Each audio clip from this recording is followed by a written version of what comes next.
നമസ്കാരം. ഇക്കഴിഞ്ഞ 2020 ലോകകപ്പ് ക്രിക്കറ്റിൽ ഇന്ത്യ പുറത്തായി എന്ന് ഉറപ്പിച്ച നിമിഷം സഞ്ജു സാംസൺ എന്ന ഒരു ഒരു ചെറുപ്പക്കാരൻ, നമ്മുടെ മലയാളി, നമ്മൾ എന്താ പറയുക, ഏട്ടൻ ഏട്ടൻ എന്ന് വിളിച്ചിട്ട് ഒരു ട്രെൻഡായി നിൽക്കുന്ന ഒരു സിമ്പിൾ ആയിട്ടുള്ള ഒരു കളിക്കാരൻ, അദ്ദേഹം ടീമിലേക്ക് എത്തുകയും ഒറ്റയ്ക്ക് നിന്ന് കളിച്ച് ലോക കിരീടം ഇന്ത്യക്ക് സമ്മാനിച്ച് ഇറങ്ങിപ്പോരുകയും ചെയ്തൊരു ഹീറോ.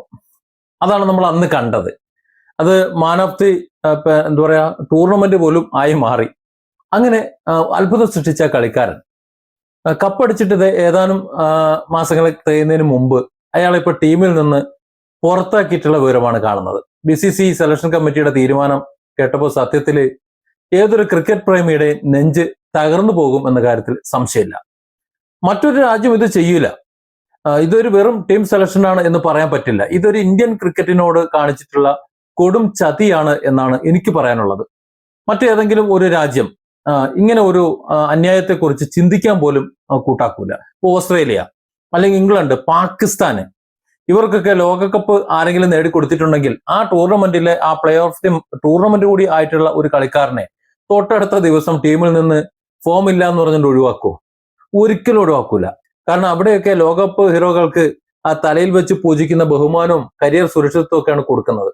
ഒരു കോൺഫിഡൻസ് ഉണ്ടാവും. ആ കോൺഫിഡൻസ് ഉള്ളത് കൊണ്ട് തന്നെ അവർക്ക് ഒരു പക്ഷെ 1-2 കളിയിൽ ഫോം ആയില്ല എന്നുണ്ടെങ്കിലും താൻ പുറത്താവില്ല, താൻ ഫോമായി കാണിച്ചു കൊടുക്കേണ്ടത് ആ ഒരു കോൺഫിഡൻസോടുകൂടി പണിയെടുക്കാൻ പറ്റും. പക്ഷെ ഇവിടെ നമ്മുടെ ഈ ഇന്ത്യയില് മറ്റൊരു നിയമമാണ്. അജിത് അഗർക്കറുടെ സെലക്ഷൻ കമ്മിറ്റിയിൽ മാത്രം സഞ്ജുവിന് മറ്റൊരു നിയമമുണ്ട്. ഫോം ഇല്ല എന്നൊക്കെ പറഞ്ഞിട്ട് ആദ്യം പുറത്താക്കും. ആളുകൾ ചോദ്യം ചെയ്യുമ്പോൾ വിശ്രമം എന്ന ഒരു വലിയ വാക്ക് എടുത്ത് പ്രയോഗിക്കും, പിന്നെ അത് മൂടി വെക്കും. ഇങ്ങനെ നാടകം കാണാനായിട്ട് ഈ ക്രിക്കറ്റ് പ്രേമികൾ വെറും വിട്ടികളൊന്നുമല്ല. ഈ സഞ്ജുവിന് കൊടുക്കുന്ന ഈ ഒരു ഈ പ്രഷറാണ് അദ്ദേഹത്തിന്റെ ഒരു കളി സ്ഥിരത ഇല്ലാത്തത് എന്നൊരു പക്ഷെ നമുക്ക് പറയാൻ പറ്റും. കയറി വന്നു കഴിഞ്ഞാൽ ഇനി അടുത്ത കളിയിലുണ്ടോ എന്നറിയാൻ വയ്യ. കാരണം അയാളെ പിടിച്ച് പുറത്താക്കണം. ഇത് ആദ്യമായിട്ടൊന്നും അല്ല ഇത്. ക്രിക്കറ്റ് താരം ശ്രീശാന്തിനെ നമുക്കറിയാമല്ലോ. ഞാന് ശ്രീശാന്തിനെതിരെ ഒരു കോഴ ആരോപണം വന്ന ആ കാലത്ത് തന്നെ എൻ്റെ ബ്ലോഗിൽ അന്ന് ഞാൻ ലേഖനം എഴുതിയിരുന്നു, ശ്രീശാന്ത് കുറ്റക്കാരനല്ല എന്ന്. പിന്നെ അദ്ദേഹം കുറ്റക്കാരനല്ല എന്ന് വിധി വന്നപ്പോ, തെളിവ് സഹിതം പിന്നെ വിധി വന്നപ്പോ അപ്പോഴും ഞാൻ ആ വിവരം പ്രസിദ്ധീകരിച്ചു. അന്ന് ഇതുപോലെ യൂട്യൂബ് ഉണ്ടെങ്കിലും യൂട്യൂബിൽ ഇത്രയധികം ഒരു ഫേമസ് അല്ലല്ലോ. യൂട്യൂബ് ഒന്നും ജനങ്ങളുടെ ഇടയിലേക്ക് അത്ര പ്രചാരം വന്നിരുന്നില്ല. ഫേസ്ബുക്കും യൂട്യൂബൊന്നും അത്ര ഒരു ഫേമസ് ആയ കാലമല്ല. അത് ബ്ലോഗായിരുന്നു അന്നുണ്ടായിരുന്നത്. ആ ബ്ലോഗില് വളരെ വിശദമായി അന്ന് ലേഖനങ്ങൾ എഴുതിയിരുന്ന ആളാണ് ഞാൻ. അത് പിന്നീട് അതുപോലെ തന്നെ വന്നു. കാര്യം ശ്രീശാന്തിന്റെ സ്വഭാവം എന്താണെന്ന് വെച്ചാൽ നമ്മൾ കാണുന്ന സ്വഭാവം മാത്രമേ നമുക്കറിയുള്ളൂ. അയാൾ അഗ്രസീവ് ആകുന്നു, അയാള് പിന്നെ ചൂടാകുന്നു, ഇതൊക്കെ നമ്മൾ എടുത്തെടുത്ത് കാണിക്കും. ഒരു മലയാളിക്ക് വേറൊരു മലയാളി കണ്ടുകൂടാ എന്ന് പറയുന്നത് പോലെ ആ ശ്രീശാന്തിനോട് തൊട്ടു മുമ്പ് പ്രത്യേകിച്ച് ഓസ്ട്രേലിയൻ കളിക്കാര് ഇവനോട് ചൂടാകുന്നതും ഇവനെ പിരിയിളക്കി വിടുന്നതും അതാരും കാണൂല. അതൊന്നും ഇവിടെ എടുത്ത് കാണിക്കൂല. ശ്രീശാന്ത് അഥവാ എന്തെങ്കിലും ഒന്ന് പറഞ്ഞു കഴിഞ്ഞാൽ പൊക്കിയിട്ട് കണ്ടോ മലയാളിയുടെ അഹങ്കാരം മറ്റത് മറിച്ചത്.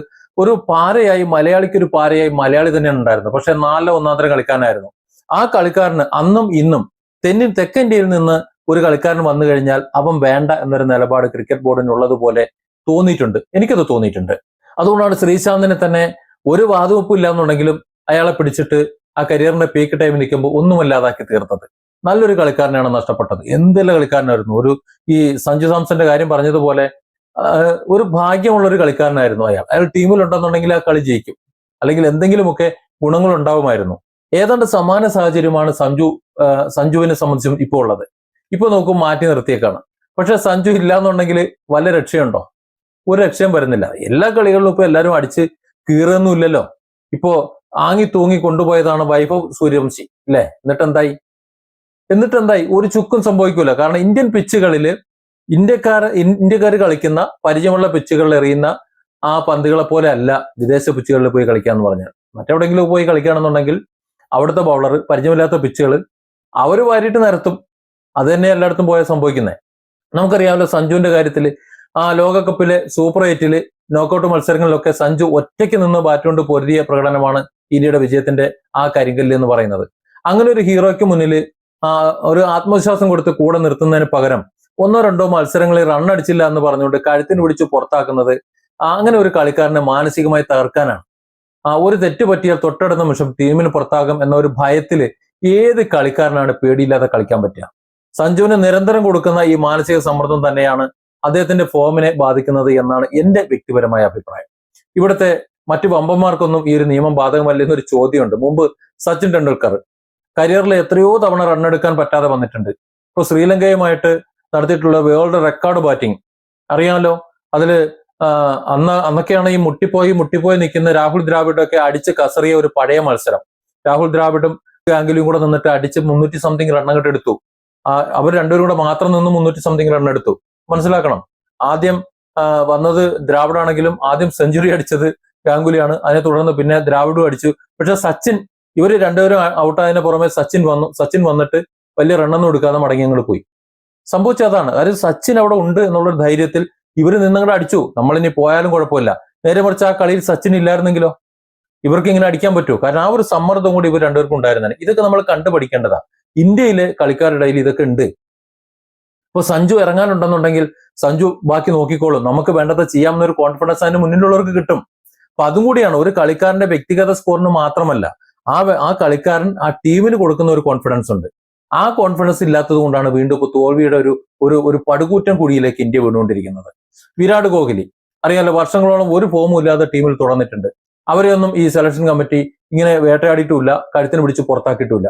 അവർക്കൊക്കെ ഫോം വീണ്ടെടുക്കാൻ വേണ്ടി മാസങ്ങളും വർഷങ്ങളും വെറുതെ കൊടുത്ത BCCI സഞ്ജുവിന്റെ കാര്യത്തിൽ മാത്രം ഇങ്ങനെ കണ്ണടച്ച് ഇരുട്ടാക്കുന്നത് എന്താണെന്ന് മനസ്സിലാകാത്തതുകൊണ്ടാണ് സാധാരണ ഈ ചാനലിൽ ക്രിക്കറ്റിനെ കുറിച്ചുള്ള വീഡിയോകൾ വരാറില്ല. ഇത് പറയാൻ കാരണം അതുകൊണ്ടാണ്. ഇനി വൈഭവ് സൂര്യവംശിയെ പോലെയുള്ള പുതിയ പിള്ളേരെ അവരെ വളർത്തുന്നതിനെ ആരും കുറ്റം പറയുന്നൊന്നുമില്ല. പക്ഷെ അത് ലോകകപ്പ് ജയിപ്പിച്ച ഒരു ഹീറോയുടെ നെഞ്ചത്ത് ചവിട്ടിക്കൊണ്ടാകരുതെന്നാണ് പറയുന്നത്. അജിത് അഗർക്കറും കോച്ച് ഗൗതം ഗംഭീറും കൂടി ഇന്ത്യൻ ഡ്രസ്സിംഗ് റൂമിലേക്ക് കൊടുക്കുന്നത് വളരെ മോശം സന്ദേശമാണ്. രാജ്യത്തിന് വേണ്ടി ലോകകപ്പ് ജയിച്ചാൽ പോലും ഇവിടെ സ്ഥാനം സുരക്ഷിതമല്ല എന്നുണ്ടെങ്കിൽ പിന്നെ ഏത് കളിക്കാരനാണ് ഇവിടെ ആത്മാർത്ഥമായിട്ട് കളിക്കുക? ഇത് ടീമിനുള്ളിൽ വലിയ ഒരു അസ്വസ്ഥത ഉണ്ടാക്കും എന്നുള്ള കാര്യത്തിൽ സംശയമൊന്നും വേണ്ട. ഈ അനീതി ഇന്ത്യൻ ക്രിക്കറ്റ് പ്രേമികൾ കൈയും കെട്ടി നോക്കിക്കുന്ന ഒന്നുമല്ല. അതുകൊണ്ടാണ് സഞ്ജുവിന് വേണ്ടിയുള്ള മുറവിളി ഗാലറിയിൽ ഇങ്ങനെ മുഴങ്ങുന്നത്. ഈ മാനസിക സമ്മർദ്ദങ്ങളെല്ലാം കാറ്റിൽ പറത്തി സഞ്ജു വീണ്ടും ഗംഭീരമായി തിരിച്ചു വരുമെന്ന് ഈ ക്രിക്കറ്റിന്റെ ആരാധകർക്കറിയാം. BCCIയും സെലക്ടർമാരും ഒക്കെ ഈ തീരുമാനം തിരുത്തുന്നതാണ് നല്ലത്. കാരണം സഞ്ജുവിന് നീതി കിട്ടണം. പ്രതിഭകളോട് ബഹുമാനം കാണിച്ചില്ലെങ്കിൽ നാളെ ഇന്ത്യൻ ക്രിക്കറ്റ് ഇതിന് വലിയ വില കൊടുക്കേണ്ടി വരും. കൊടുത്ത ചരിത്രമുണ്ട്, ഇപ്പൊ തന്നെ കൊടുത്ത ചരിത്രമുണ്ട്. കാരണം ഓരോ കളിക്കാരനും, ഇപ്പൊ സച്ചിൻ നേരത്തെ പറഞ്ഞ പോലെ സച്ചിൻ ടീമിൽ ഉണ്ട് എന്നുണ്ടെങ്കിൽ ബാക്കിയുള്ളവർക്ക് ഒരു കോൺഫിഡൻസ് ആണ്. എന്നതുപോലെ സഞ്ജു ഉണ്ട് എന്നുണ്ടെങ്കിൽ ആ ഒരു കോൺഫിഡൻസോടെ ജയിക്കാൻ പറ്റുന്നുണ്ടെങ്കിൽ, ഇനി അഥവാ സഞ്ജുവിന് 10 റൺസ് കുറവാണെന്നുണ്ടെങ്കിലും ഒന്നും നോക്കേണ്ടതില്ല.